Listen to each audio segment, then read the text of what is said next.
Hi friends, my name is Steven and this is my channel, Signal Up Productions, where I make videos all about trains. Recently, I got to visit Steve Goring's HO Scale Illinois Terminal OFallon branch layout. Let's start our tour at Troy Junction. Here the line is fed from two different staging areas, extending from each leg of the Y. Now, while we take a walk around the layout, let me ask you to consider subscribing if you're new to the channel. While you're at it, go ahead and click that bell icon so you're notified every time I post a new video.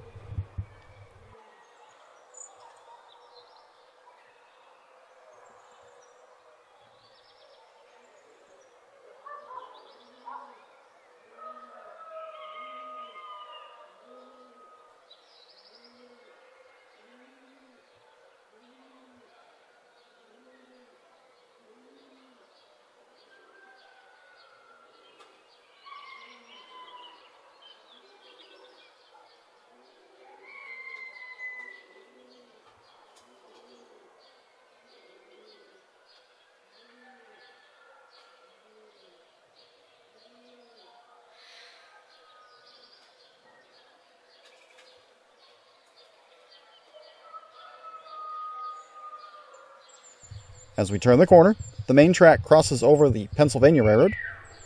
Nearby is the interchange track named PAIT, P-A-I-T, which stood for Pennsylvania and Illinois Terminal.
All of the roads are based on actual prototype, and they can be seen on Google Maps.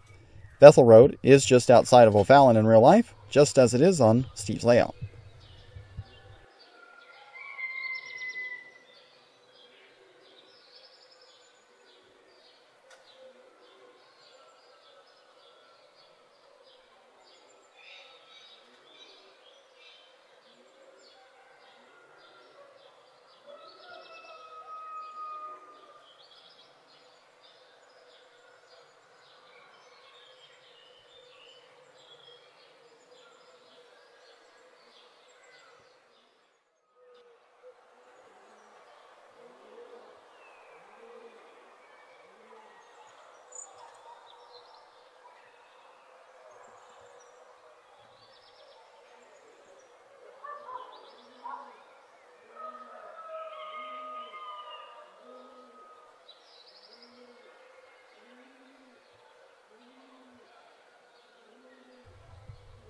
The Illinois Terminal crossed the B&O Illinois sub at OFallon.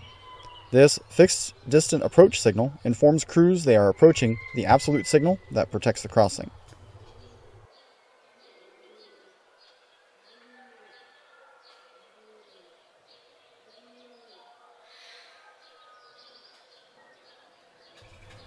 As we come into OFallon, we see what it might have looked like in the summer of 1961, which is the year that Steve models. B&O used these color position light signals. Later I'm going to show you how this interlocking works.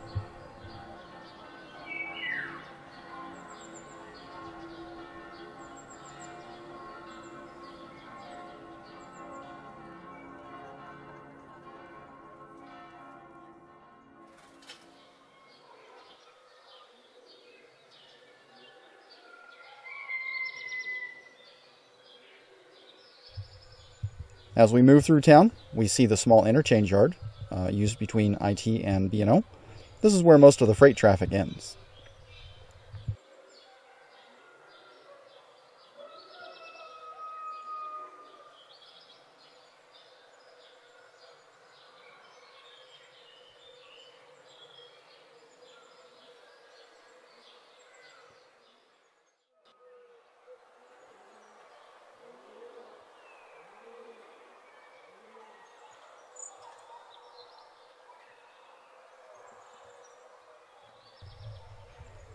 As we move south, just outside of town is the coal mine and the end of the main line.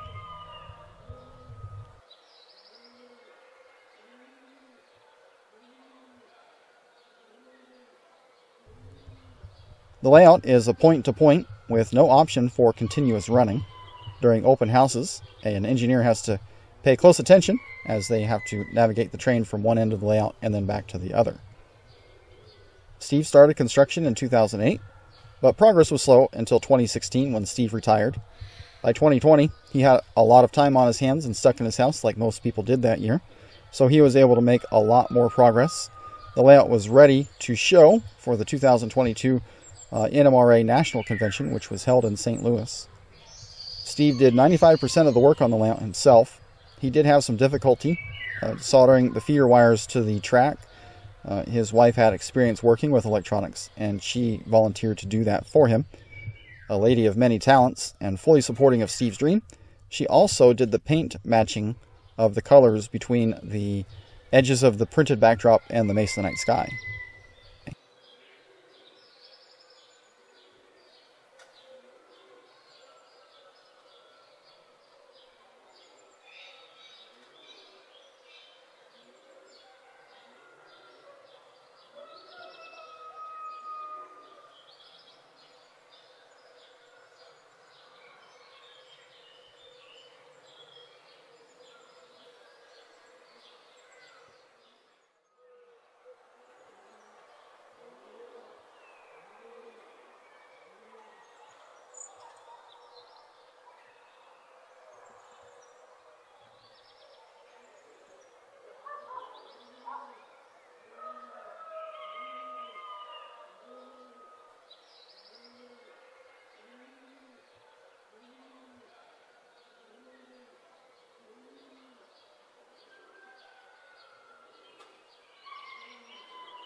All of the flex track is micro-engineering code 83.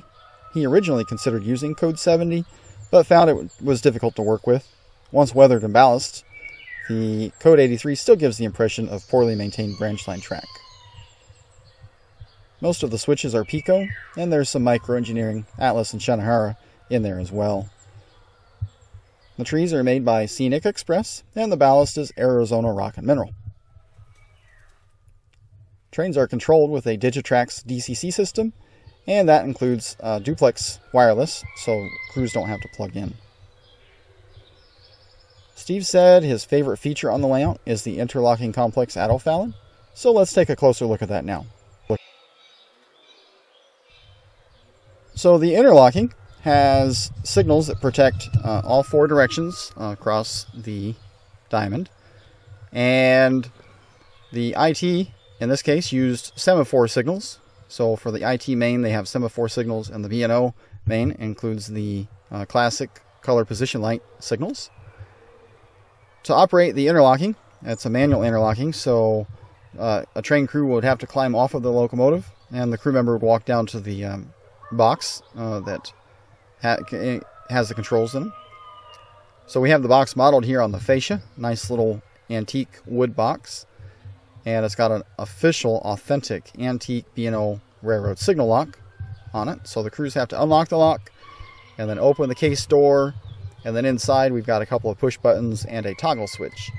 The toggle switch identifies which direction the train is going, north and south on the IT. And then you would operate the push button for the railroad that you are. So crew members for the IT would push the one labeled IT, and the B&O operates then the B&O signal. And the interlocking, since B&O is the main line through the area, they're the ones that control the interlocking. So the interlocking is always cleared for the B&O. So the IT crews always have to stop and work the box to get a signal across the diamond. As soon as they're clear of the diamond, they're instructed to reset the interlocking back to allow traffic on the B&O to cross, and then lock up the switch box there, and then they can proceed on their way. Because this is a branch line, the connectivity of the track circuits are not always reliable, so crews have to manually activate the crossing lights in OFallon. So as they work their way down south through town, they approach the crossing, they do have to activate that with the push button, and then as soon as the train is clear of the circuit, they can go ahead and operate that push button again to turn the lights off.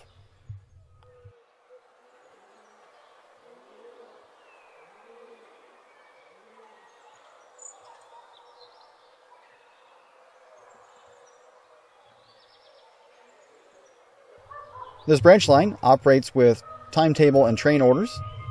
All of the trains run as an extra, and as they come out of staging, there is a station agent at Troy Junction who sometimes has orders for the crews if they have to meet at either OFallon or at Pate. They can clear the main at one of those locations there. And so they have a working train order signal for both northbound and southbound trains.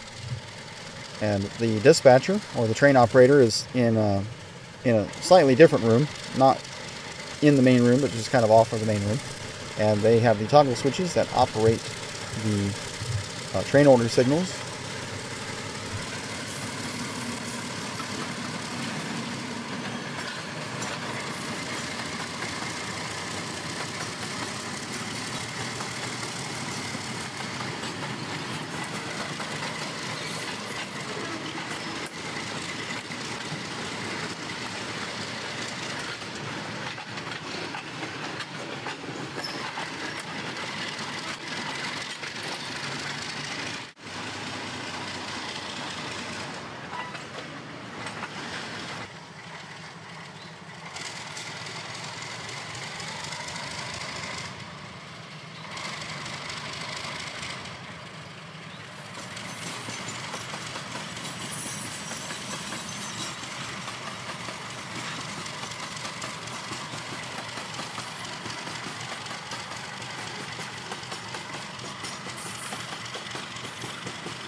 Well, that's it for this video. I had a fantastic time at Steve's layout, getting to go over all of the different scenes and details that he has incorporated into his layout, and all of the technology that he has in there as well to really enhance the operation. If you like this video, go ahead and give it a thumbs up. Maybe share it with your friends. If you have any questions, leave those down below, and I'll answer them the best I can. Thanks for watching.